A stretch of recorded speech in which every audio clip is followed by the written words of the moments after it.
हाय class, कैसे हैं आप सब। आज हम लोग क्लास 10th के एक चैप्टर उद्धो तुम हो अति बड़भागी इस चैप्टर को पढ़ने जा रहे हैं। ये जो चैप्टर है ये जैक बोर्ड के साथ साथ CBSE बोर्ड के लिए भी बहुत इम्पोर्टेंट है, ठीक है। और आपको ये जानना भी चाहिए, आप अगर कोई भी सरकारी फॉर्म भरते हैं जो 10th तक के लिए फॉर्म हो, यानी 10th का स्टूडेंट फॉर्म को भर सकता है, तो उसमें ये चैप्टर इम्पोर्टेंट है। जैसे अभी हाल फिलहाल में झारखंड में उत्पाद सिपाही चल रहा था, झारखंड पुलिस चल रहा था, तो उसके लिए भी ये चैप्टर वैलिड है, ठीक है। चैप्टर का नाम है क्या नाम है चैप्टर का? उद्धो तुम हो अति बड़भागी। और इसके लेखक का नाम है सूरदास। क्या नाम है? सूरदास। आइए पहले हम लोग सूरदास के बारे में जानते हैं।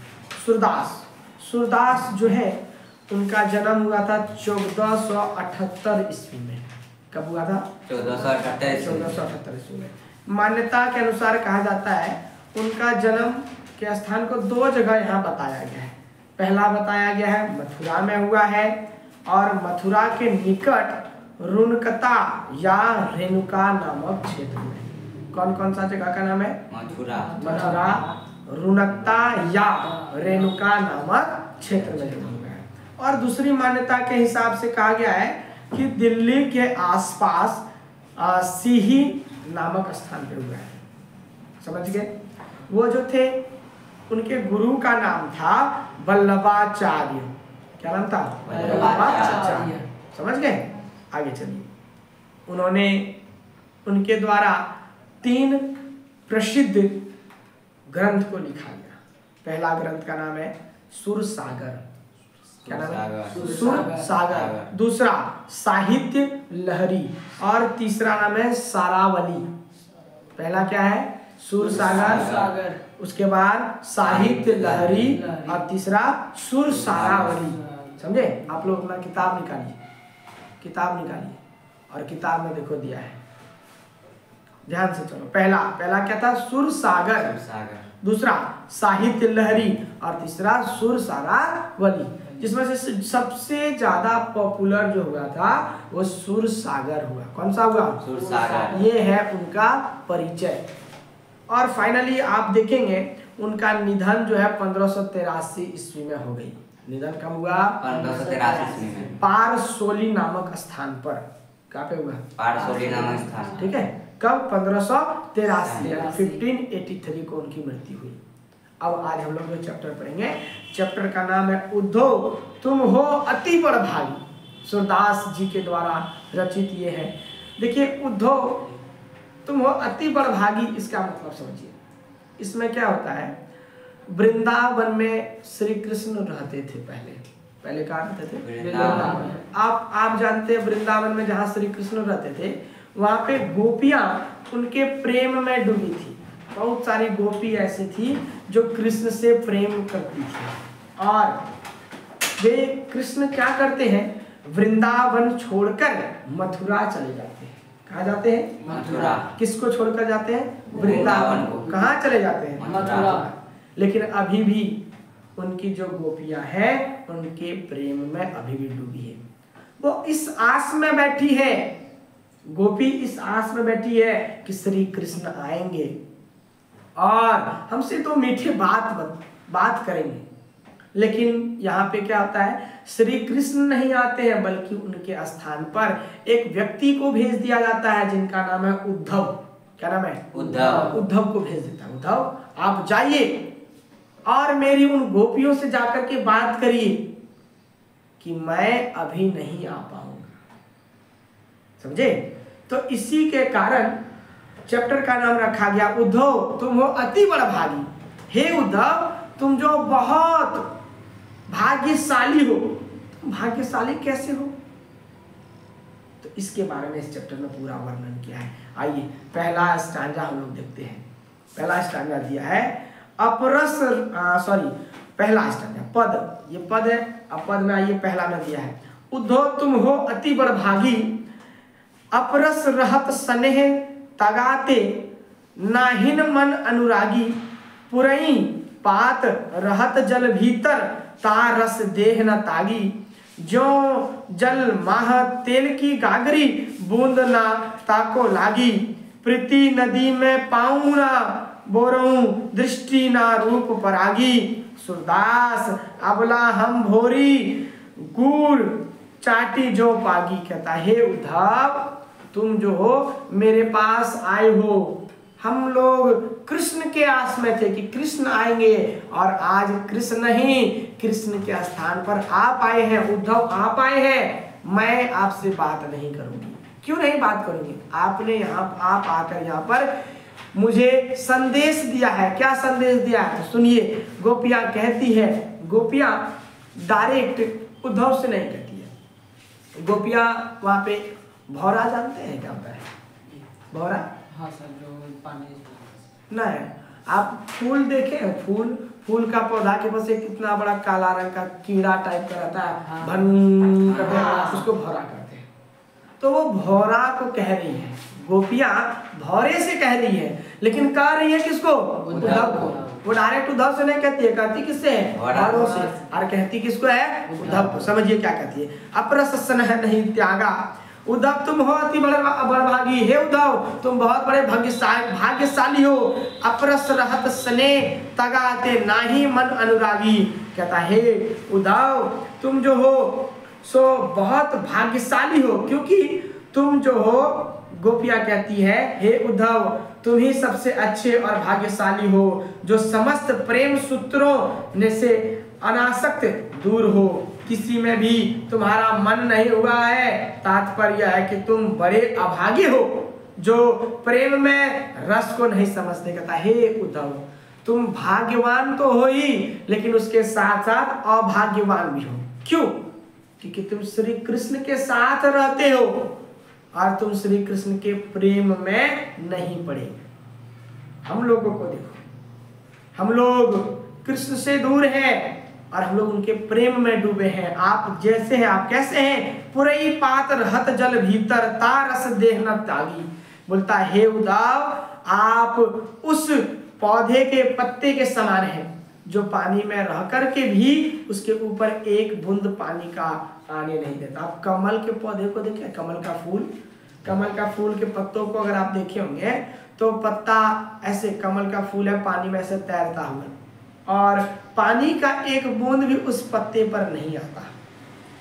जब भी पानी आप उस पर डालिएगा तो पानी गोल बन करके नीचे उतर जाएगा, मोती की तरह बनकर नीचे उतर जाएगा। क्या पत्ता पर पानी रहेगा?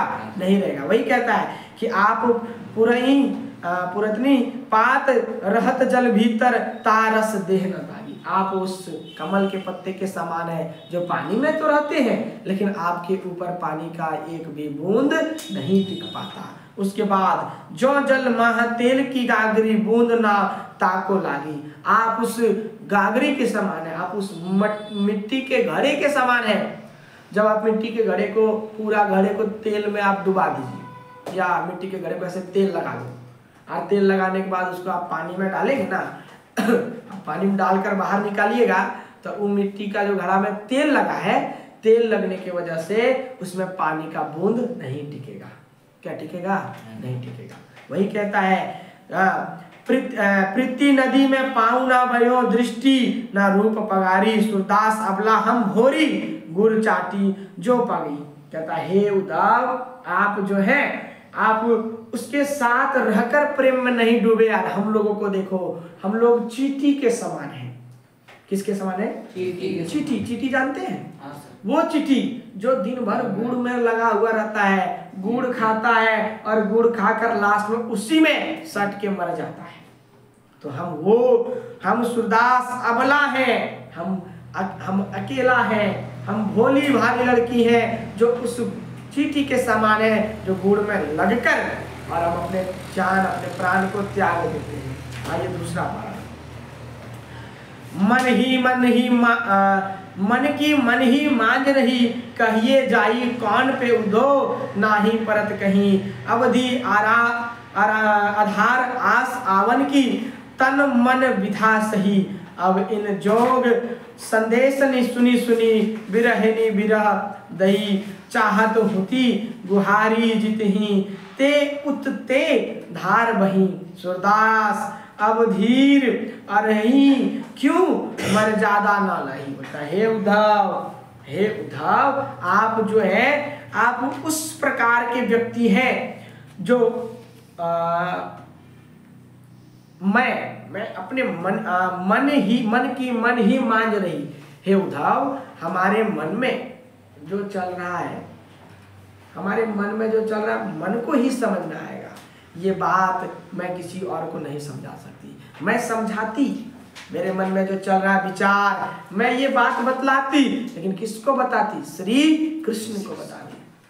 आप गैर पुरुष हैं, मैं आपको मेरे मन की बात नहीं बतला सकती। लेकिन देखो श्री कृष्ण को देखो, उनको खुद आना चाहिए, लेकिन वो खुद नहीं आए, आपको भेज दिए। मैं अपने मन की बात को आपको नहीं बतला सकती। आइए इसका समरी देखते क्या लिखा है। इस पद में गोपिया उद्धव से अपने मन की वेदना बताती हुई कहती है कि उद्धव हमारे मन की अभिलाषाएं तो मन में ही रह गई, हम किससे अपने मन की बात कहते नहीं बन रहा। प्रिय कृष्ण के आने की अवधि ही हमारे जीने की आशा और आराध थी। इसी कारण हमने शारीरिक और मानसिक व्यथाएं सही है। हम लोगों ने दो प्रकार के कष्ट को सहे हैं, एक शारीरिक भी कष्ट रहा और एक मानसिक कष्ट सहा है। आगे चलिए।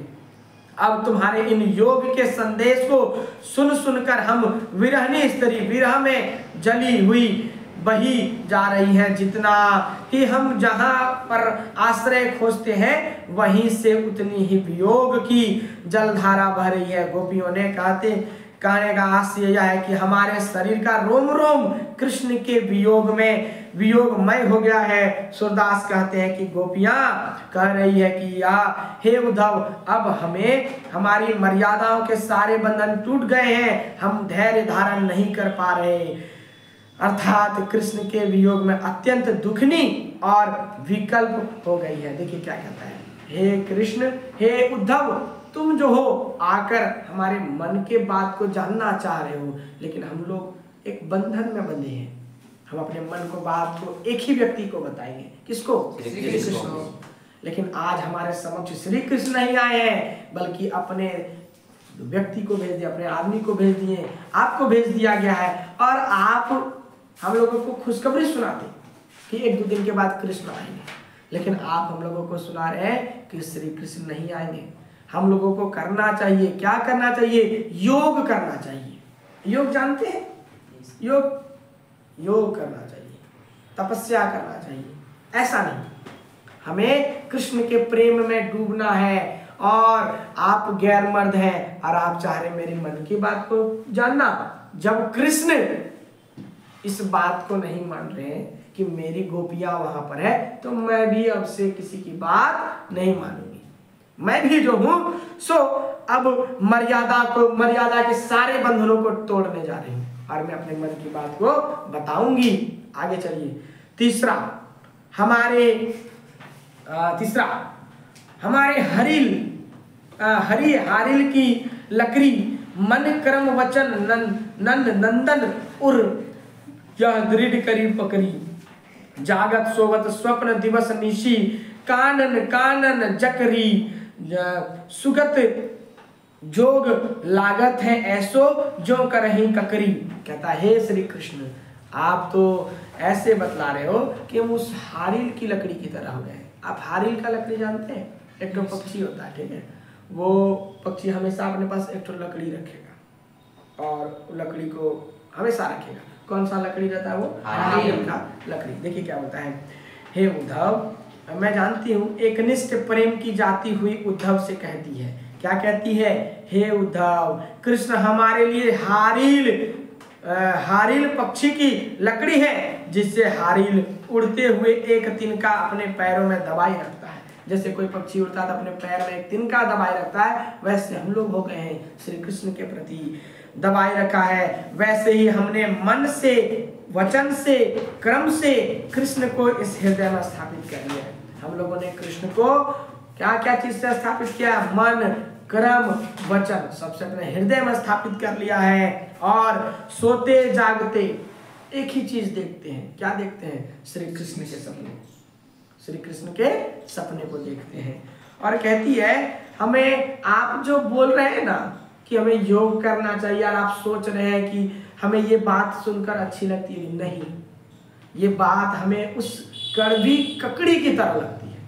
ककड़ी, आप ककड़ी खाते हैं तो एक तो ककड़ी आता है कि ठीक लगे, और एक तो ककड़ी आता है जिसको आप खाएंगे तो बहुत कड़वा लगे। तो आप जो उनको योग का संदेश दे रहे हो ना, ये योग का संदेश मुझे ठीक उसी कड़वी ककड़ी की तरह लग रहा है, और हम ये खा नहीं सकते।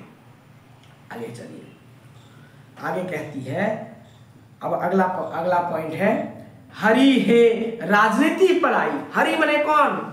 श्री कृष्ण। हरि मतलब श्री कृष्ण। श्री कृष्ण जो है सो आज क्या पढ़ के आ गए हैं? राजनीति पढ़ के आ गए हैं।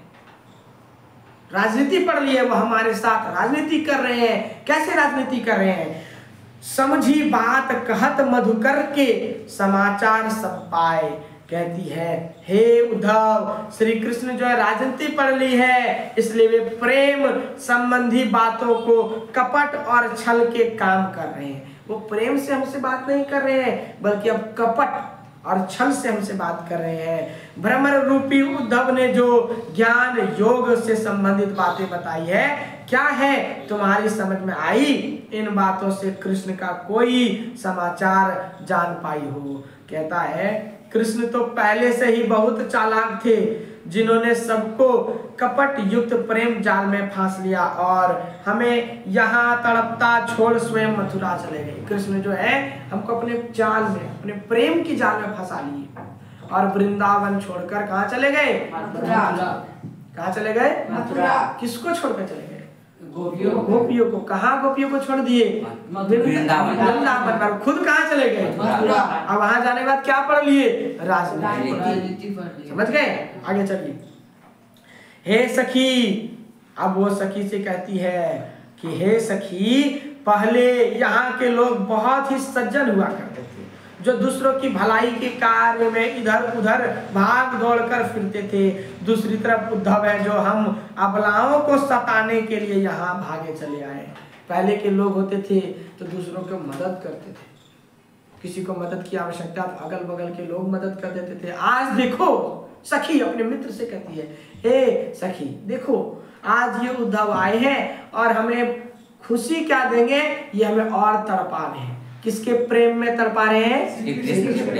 उसके वियोग में हम लोग तड़प रहे हैं। और कहती है हम तो कृष्ण से इतना भर चाहते हैं कि मथुरा जाते समय वे हमारे मन जिसे चुपचाप चुरा कर ले गए हैं उसे लौटा दें। जब आप मथुरा चले गए हैं तो आप हमारे मन के भावों को, सारे मन में सोचने की जो क्षमता थी, सब कुछ आप उठा करके ले गए। आप क्या करिए, आप एक के काम करिए। आप तो हम लोग को छोड़कर चले गए, बस आप मेरे मन को लौटा दीजिए। जो आप लेकर कहाँ चले गए हैं? मथुरा चले गए, उस मन को क्या करो, उसको लौटा दो। किंतु उनसे ऐसे नीतिपूर्ण कार्य की आशा नहीं जो दूसरों की परंपराओं और रीतियों को छुड़वाने में लगे हुए हैं। वे स्वयं क्यों नहीं न्यायपूर्ण आचरण करने लगे? हमारी अपनी प्रीति प्रेम की निष्ठा को भंग करने वाले न्यायपूर्ण आचरण किस प्रकार कर सकता है? जो हमारी नीति को, हमारी बात को नहीं मानता है, अब उसकी बात कौन मानेगा? सूरदास जी के अनुसार गोपिया कहती है, राजा या शासक का यह धर्म होता है कि उसकी प्रजा पर अत्याचार न हो। गोपिया कहती है, क्या कहती है कि गोपिया कहती है श्री कृष्ण के बारे में कि उद्धव, राजा का क्या कार्य होना चाहिए? राजा का ये कार्य होना चाहिए कि उसके क्षेत्र में जितने भी लोग रहे वो शांतिपूर्ण से रहे। उस पर कोई अत्याचार करेगा तो केवल राजा देखेगा, राजा उसका निदान करेगा। लेकिन हमारे साथ तो खुद मेरा राजा अत्याचार कर रहा, अब हम किसके पास जाएं? जब हमारा राजा ही हमारे ऊपर अत्याचार कर रहा है तो हम किसके पास जाएं? और लास्ट में वो कहती है, जबकि कृष्ण ने अपने स्वार्थ के लिए अर्थात कुब्जा का प्रेम पाने के लिए हमारे सुख को लूटने के प्रयोजन से योग ज्ञान का संदेश भेजा है। वो जो है अपने सब नीति कार्यों को छोड़ दी, अच्छे कामों को छोड़ दिए और हमें बेचैन करने के लिए उन्होंने योग का संदेश भेजा है। लास्ट में कहता है, लास्ट लाइन सुनिए, सरल सहज साहित्य, बस यही है। क्या कहता है कि वो नीतिवान व्यक्ति थे और खुद नीति से भटक गए। अब इसमें क्या है, चार पंक्ति दिया था, चारों पंक्ति का हम लोग हिंदी में अनुवादन समझ लिए। अब अगली वीडियो में हम लोग देखेंगे कि इसका प्रश्न उत्तर कैसे किया जाए, और ये जो लिखा गया है इसका मैं हिंदी अनुवादन भी आपको भेज दूंगा। यहाँ तक किसी को कुछ समझ में आया? सबको आ गया? आया समझ में कि नहीं आया? तो अगले वीडियो में हम लोग अब जो है सो देखेंगे।